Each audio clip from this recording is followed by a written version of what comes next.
Okay, so chapter 5 of The Great Gatsby. What happens in this chapter? Uh, Gatsby's house is illuminated. Nick encounters Gatsby. There's a pool reference in Coney Island. Gatsby asks for Nick's help to hook him up with Daisy. We have the reunion scene. Ends with the shirts, and Clip Springer playing the piano. Okay, so form, language, and characterization. Okay, so we have the sort of temporal marker after half an hour indicating Nick's absence from Daisy and Gatsby's conversation. Creates excitement and tension. And that characterizes Gatsby.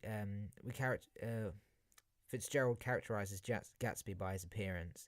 We get silver shirts and gold-colored tie, show his sort of eagerness to impress Daisy, especially as the colors show wealth, gold. And the colors reflect her flower's namesake. We have this pale complexion and tired eyes, suggesting the sort of harmful effects Gatsby's obsession with Daisy has on him, which foreshadows the tragic end to Gatsby's obsession. Gatsby's usually calm exterior replaced by this suppressed eagerness. He's carefully considered. We have this carefully considered language with an sort of automotive quality. Even his well-rehearsed phrase "old sport" is forgotten. He added hollowly, old sport. That's the quote. He added hollowly, old sport. Daisy is presented in a positive light. We have an innocent tone. Her voice described as artificial. She's frightened but graceful. She's crying stormily at Gatsby's shirts, suggesting deep emotion. And obviously with the shirts, Daisy's materialism, that's a very key thing. Voice described as a wild tonic in the rain. A deathless song. Okay, so we have her focus on nature could imply that there is sort of more to Daisy than materialism. She admires the sparkly and pale gold odor of the flowers, and there's this sort of pink and golden billow of foamy clouds. Nick's morality is questioned here. Nick is less concerned that Gatsby's offer of business seems illegitimate, than that it being offered out of a sense of duty. It's inconsistent. Chapter 1 explains that his tolerance has a limit. However, in this chapter, he also characterizes Nick as having a limit to his morality. Nick's disgust for the hedonistic behavior of the sort of East have been overturned by his fascination with it now. Yeah, there are questions whether Nick has become part of the society that he claims to have distaste for, as a sense of fundamental decency is parceled out unequally at birth. So he actually believes that he's becoming that society. Some of the people in East Egg have no fundamental decencies, according to him. And Fitzgerald questions whether Nick is losing some of his own decencies. Time is an important symbol. Gatsby has waited 5 years. The quote is waited 5 years. Nick describes Gatsby as being like an overwound clock. We have these motifs of clocks and the already defunct clock. The relationship was already defunct. Too long has passed, you can say. And there's the idea of smashed to pieces on the floor. And the next quote, all believed for a moment that the clock had actually broken. And this willingness to accept Gatsby's dream of being able to stop time and repeat the past.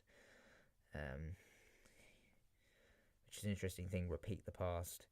And Gatsby is characterized as fixated with the past as the clock is defunct, mirroring how Gatsby has spent all his time living in the past. Okay, we have the perceptions of time. Daisy is vague about how the many years that have passed, but Gatsby knows 5 years next November. Okay, so structurally wise, unlike previous chapters which tend to be episodic, Chapter 5 is written in chronological order, focusing on the reunion of Daisy and Gatsby. Before this event, the story of their relationship only exists in prospect. The romance between Gatsby and Daisy and the tensions of their relationship actualize themselves, so it all becomes real now. The initial build-up of tension helps establish the meeting between Gatsby and Daisy as a pivotal one. The tension is relieved after their private conversation and their visit to Gatsby's house, but we still have a sense of danger or concern thanks to Nick's narration. The time gaps of the narrative gaps create tension as the reader has to kind of piece things together for themselves. Some of it is left to their own imagination. Then there's the quote, leaves them there together, which invites kind of romantic speculation. Another quote, it was the hour of a profound human change. The excitement was generating on the air. And that establishes this is a kind of high point in the novel of sort of Gatsby's dream. Okay, so narrative perspective. Nick's first person kind of perspective kind of positions the reader alongside Nick. The retrospect provides us with hints of warning that all will not be well. The quote, the colossal significance of that light had now vanished forever. Another one, a faint doubt had occurred to him as the quality of his present happiness. And then another quote, Daisy must have tumbled short of his dreams. Here, Fitzgerald only uses the voice and point of view of Nick, which is interesting. Nick's perspective initially used to highlight the magnitude of the events about to take place in the chapter. He says, I was afraid for a moment that my house was on fire, which sets the tone for something dramatic. Nick's awkwardness during the encounter between Daisy and Gatsby helps to emphasise the tension and the kind of oddity of Gatsby's conduct. Quote, my face had now assumed a deep tropical burn. Nick tends to be analytical of Gatsby's emotions and actions on a deep level, but presents Daisy's behaviour in a kind of shallow, simple manner. Like he says, at an inconceivable pitch of intensity towards Gatsby, and then to Daisy. Daisy took the brush with delight and smoothed her hair. Okay, so finally, setting. Gatsby's house blazing with light. Quote, blazing with light. And Nick feared his house was on fire. We have this imagery of artificial light versus natural light. The house represents Gatsby's blazing love for Daisy, his way of attracting her. Later, Gatsby's presented to have literally glowed, and the room fills with twinkle bars of sunshine, which contrasts with the artificial light. Gatsby and Nick are characterised by their lawns. Gatsby's neatly mown expanse of grass meets Nick's ragged lawn. So Gatsby's glossy lifestyle covers up his less respectable little business on the side. And Nick is more down to earth. The kind of bleared, quote, bleared, misted windows of Nick's bungalow during the meeting could symbolise Nick's inability to see that his complicity in the affair is immoral and dishonest. The rain could symbolise Gatsby's lack of control over the situation. Contrast with chapter 3, it's chapter 5, this is chapter 3 and chapter 5, with the premature moon produced, no doubt, out of a caterer's basket. And then next, finally, the rain conveys the initial atmosphere of strain. It could be viewed as positive, cleansing, offering opportunity, in contrast to the stagnant heat in chapter 7, or not. And the end of the rain and emergence of the sun could relate to a release of tension, but also the start of kind of terminal decline of Gatsby's dream. So that's chapter 5.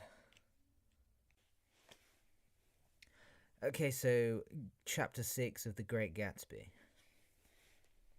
What happens in this chapter? Gatsby's actual life history. We have a time gap. Tom and Gatsby meet briefly. Another time gap. Daisy and Tom go to Gatsby's party. Gatsby gets upset. Then Nick reflects that Gatsby's dream is over because it has been obtained. Okay, so form, language, and characterization. The way in which we are told of Gatsby's abrupt transformation of James Gats highlights how complete and sudden his utter reinvention of himself was.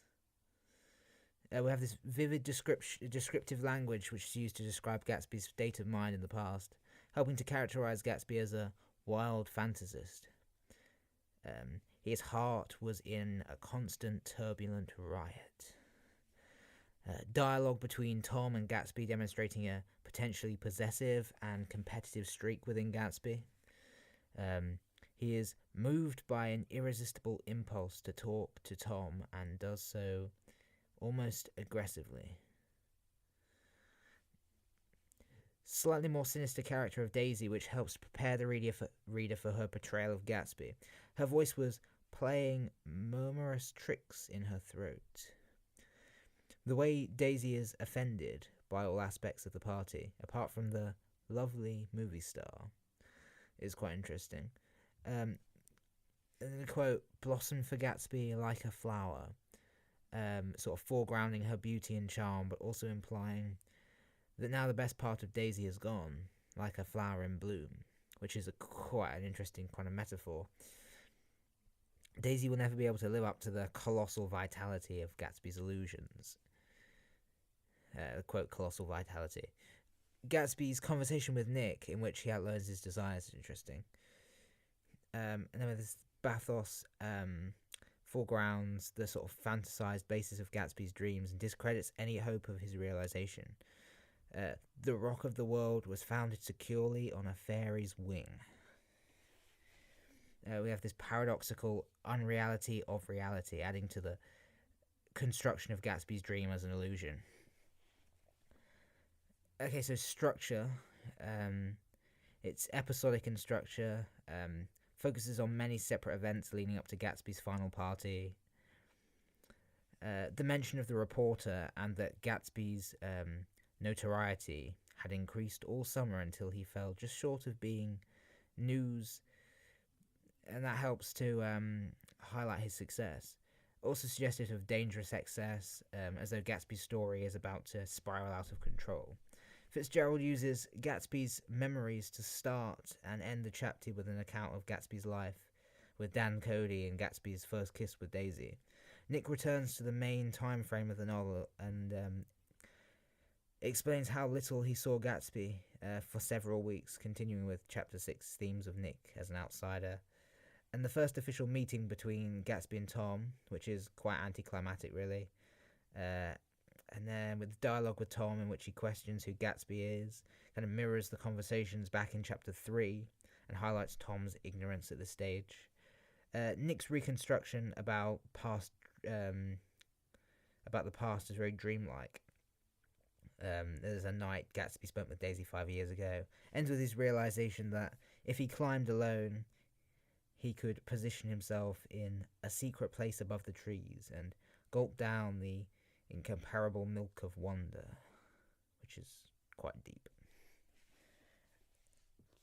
Okay, so narrative perspective. Fitzgerald uses Nick as a retrospective, involved kind of first-person narrator. It allows for a developed opinion of the plot. Enables Nick's character to divulge information to the reader in a kind of proleptic manner. It's the tone in which Nick reveals information about Gatsby's past life reflects his sort of ambivalence, as there is sort of mingled disgust with admiration. Next thing, he must be about his father's business, the service of a vast, vulgar, and meretricious beauty. And he was faithful to the end.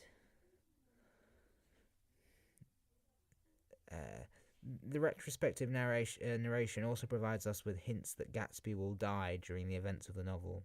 This to the end. It's interesting that Nick seems to be imagining part of this backstory rather than choosing to provide us with Gatsby's voice directly. Establishes his habit of superimposing himself over Gatsby and deciding what he thinks his thoughts and feelings must be. Quote, looking up at the rail deck, the yacht represented all the beauty and glamour in the world. Nick manipulates the story by explaining that Gatsby only revealed information to him very much later, quote, very much later. But I've put it down here with the idea of exploding those first wild rumours about his antecedents. And then Nick's complaint that seeing something through someone else's eyes is invariably saddening highlights perhaps how controlling and unreliable he has been as a narrator so far. Okay, so finally, setting of chapter 6. There's a contrast in time settings. Gatsby's party and the more sort of sinister way in which Nick sees it because he's observing it from Daisy's perspective. It's interesting. We have a quote. I felt an unpleasantness in the air, a pervading harshness. It's all foreshadowing the division between Daisy and Gatsby and the unravelling of the dream. Gatsby's remembrance of one autumn night 5 years before, the leaves falling and a place where there was no trees and the sidewalk was white with moonlight. It's a really rich setting. There's a sense that this setting symbolised Gatsby's dream and represented his most important memory of Daisy. Okay, so that's chapter 6. Okay, so now we're on to chapter 7 of Great Gatsby. What happens in this chapter? Gatsby calls off parties and fires the servants. He sees Pammy for the first time. We have the Plaza Hotel scene. Myrtle is killed. And Nick's watching Daisy and Tom eating dinner and encounters Gatsby. Okay, so form and language.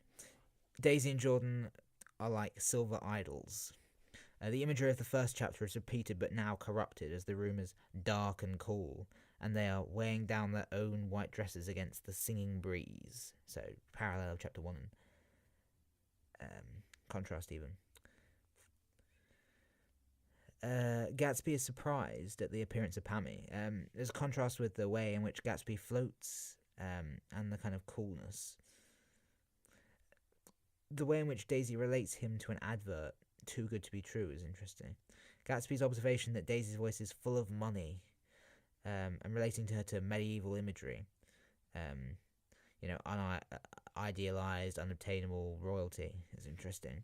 And there's the use of dialogue to convey Tom's inflamed temper and the build towards his climatic contest with Tom. With Gatsby. Wilson's compared to a doll and his grief at Myrtle's death. Interesting. With the doll analogy perhaps conveying how he will become Tom's puppet. That's interesting. Structurally, the opening conveys simultaneously the height of Gatsby's hopes and yet a sense of something ominous to come as he signals his belief that he's achieved his goal by turning off his lights, ordinarily, which is a symbol of hope. That's what happens there. The intensity of the heat, creating pathetic fallacy and reflecting the build-up of tension in this heat, and then the rising tensions throughout. Myrtle's death and Gatsby's sort of continued naive hope is interesting, even though he is watching over nothing. And then narrative perspective of chapter 7, Nick seems to feel that codes of behaviour cannot endure in the heat, reflecting perhaps his belief that events at this point are so extraordinary that normal kind of moral standards do not apply. Nick emphasises his own sort of fallibility in this chapter as he admits he is becoming confused by the heat. The way in which Nick relates events he was not directly part of when it comes to Myrtle's death is interesting. It creates a sense of narrative distance. Nick becoming sick of a lot of them. This is, quote, sick. A lot of them refusing to go with them into the house is another thing, narrative. And then Nick sees Tom and Daisy go through the window and knows they've re-established their bond, but chooses not to share this with Gatsby, which is interesting. And then setting the changes in the house due to Daisy's influence. So there's changes in the house due to Daisy's influence, perhaps reflecting something destructive about her impact on Gatsby. It says, the whole caravansary had fallen in like a card house at the disapproval in her eyes. The wind in the Buchanan's house is only faint, and the breeze is now artificial, coming from fans, perhaps symbolising stagnation. The intensification of pressure is interesting as they move into New York. And the Valley of Ashes here is a symbolic setting for Myrtle's death, with a sort of image of her blood in the dust. And the Buchanan's house is floating at the end. That is chapter 7. Okay, so Great Gatsby chapter 8. What happens in this chapter? Gatsby is sad but still hopeful. Gatsby's narrative is shown about Louisville. We get to see Gatsby's gardener, plans to drain the pool. We have a nice talk about the events following Myrtle's death. Nice talk. Nick talks about the events following Myrtle's death. And then Gatsby's kind of bit dead at the end. Anyway, formal language. The motif of dust re-enters the novel in this chapter. Interestingly, it is not only present in Gatsby's house, but also in his memories of Daisy's childhood home. The shining dust. That's the quote there, shining dust. The motif of flowers, orchids, and the language of extravagance, materialism, and excess associated with Daisy. Nick's changed attitude towards Jordan is interesting, evident in the way he no longer finds her voice fresh and cool, which reflects his disillusionment with the charms that she and Daisy represent. The motif of eyes is interesting, and their impact upon Wilson, to this Eckelberg. And the description of Gatsby's final shift in perspective before his death as he looks up at the sky. The language used to describe Gatsby's death is interesting, with the attention to detail on the water within the pool and what the ripples could represent about Gatsby's life and dreams. So that's an interesting thing to talk about. Okay, so structurally, Nick's initial restlessness, his inability to sleep, sets the tone for this, as either the climactic chapter or a post-climatic resolution to the novel, depending on your perspective. The way in which J. Gatsby is described as having broken like a glass in chapter 7, reflecting that Gatsby's persona and confidence has been shattered. So that's interesting. Effectively, he is already dead at this point, and then he dies. Okay, Gatsby's confidence in him seems to be declining when he discusses Daisy with Nick, as though he now has to work hard to kind of talk himself into his delusion. The phone acts as a device that builds tension, symbolizing Gatsby's hopes. The seasons symbolize the state of hopes, the state his hopes are in, which is interesting. Narrative perspective. Nick claims he had to have a premonition of danger for Gatsby, although it's impossible to tell whether he felt this at the time or whether it's just part of this retrospective construction. Because, Nick generally uses his own words to relate what Gatsby's told him, with the sort of premise that he's bringing sort of articulacy to the story, but potentially, in fact, due to his control. When Gatsby's voice is allowed to reach us directly, it is presented as his desperate attempt to cling to his belief that the past can be rewritten. And Nick's use of evidence that he has not gathered firsthand, that he hasn't actually gathered firsthand to piece together the events, and his criticism of the sort of unreliability of narratives in general is an interesting narrative thing. There's this some garrulous man telling over and over what had happened until he became less and less real. Nick's decision to imagine and share us is interesting. Nick's decision to imagine and share with us what Gatsby's final sight would have been. And then the setting. The house seems particularly enormous during Gatsby and Nick's last night together, and takes on a sinister aspect, reflecting the state of Gatsby's dreams at this stage in the novel. The references to ghostliness foreshadows Gatsby's physical death, as well as the sort of underscoring his kind of dreams, the sort of death of his dreams. Okay, so that's chapter 8. Okay, so the last chapter. Chapter 9 of Great Gatsby. What happens in this chapter? Okay, so there's the events surrounding the funeral, Klipspring in his tennis shoes, there's Henry Gatz, Nick's fully turned against Daisy and Tom now. Nick's presents the East as grotesque. It's the last night in the East, reflections on dreams. Okay, so form, language, and characterization. The media are associated with the same imagery of theatrical excess that was previously associated with the carnival atmosphere of Gatsby's own parties. There's a nightmare, grotesque, eager, and untrue. The perspective of Gatsby's father, who seems to prefer his photograph of the house to the reality of actually being there, is interesting. And then the Tom's characterization in terms of restlessness and, in Nick's view, carelessness is a character thing. And the fact that Nick has come to see Daisy and Tom. And then there's the fact that Nick has now come to see Daisy and Tom as very much the same. Okay, so structure. Nick's attempt to contact Daisy and Gatsby's other acquaintances are unsuccessful, which is interesting. The telephone conversation to different people mirror each other, so that the chapter slides into the sense of hopelessness as it builds towards Gatsby's funeral. This is emphasised further by a pathetic fallacy, such as the drizzle as he leaves Walsheim kind of place, and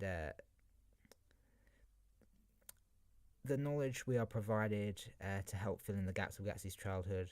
Interesting, as though Gatsby had to die for the real Gats to make a reappearance, which is quite sad. And arguably his childhood note emphasises the original purity of the young Gats's dream, a sort of strict regime thing. Nick appears trapped in his memories at the end of the chapter. Okay, so narrative perspective. Nick's voice is kind of broadly sympathetic, is a kind of broadly sympathetic observer to Gatsby, and that contrasts with the kind of public attitude that we encounter. Nick observes with cynicism how the police and media construct a story that demonizes Gatsby so that Fitzgerald perhaps intends Nick's narration to be seen as insightful and truthful by comparison. Interesting. Nick's growing awareness of his intense persona, interest, and responsibility is interesting. The quote is intense persona, interest. Underscored by when he imagines Gatsby's own voice addressing him. The possibility that Nick wishes to portray himself as having a special role as the keeper of Gatsby's legacy, and yet Nick is under no illusion about Gatsby, as demonstrated by his discomfort when Gats insists that his son would have helped build up the country had he lived, which is interesting. We receive the sense that Nick is no longer in control of the story he's telling, as the events have exerted power over him. I quote, "The East was haunted for me, distorted beyond my eyes," which is really disturbing. Nick's encounter with Jordan, in which she looks like a good illustration, as arguably marks the death of his obsession with aesthetic ideals over a substance. And Nick's reflections on how close Gatsby's dreams must have seemed to him are arguably emphasizing the tragedy of his tale overall. And then the setting. The lack of links to Gatsby's real past in his house, except for the picture of Dan Cody, which is described as a token of forgotten violence staring down from the wall. There's perhaps linked to the motif of eyes and creating connection between Gatsby and Wilson, who could be seen as a sort of mirror opposite throughout the novel. Nick's somewhat idealized memory of the Midwest winters and his contrast between this and the East, interesting. And the West Egg is compared to the paintings of El Greco, who famously painted Mad Men. And the contrast between this and the imagery Nick uses to imagine America when it was first colonized as a land associated with nature and pure dreams. That's interesting. And then Nick's removal of the graffiti from Gatsby's house. We have that. Perhaps an attempt to preserve the purity of Gatsby's dreams. And you could argue the whole novel itself is an attempt to preserve the purity of Gatsby's dreams, but that's up to interpretation. So that's chapter 9 of The Great Gatsby. Yeah.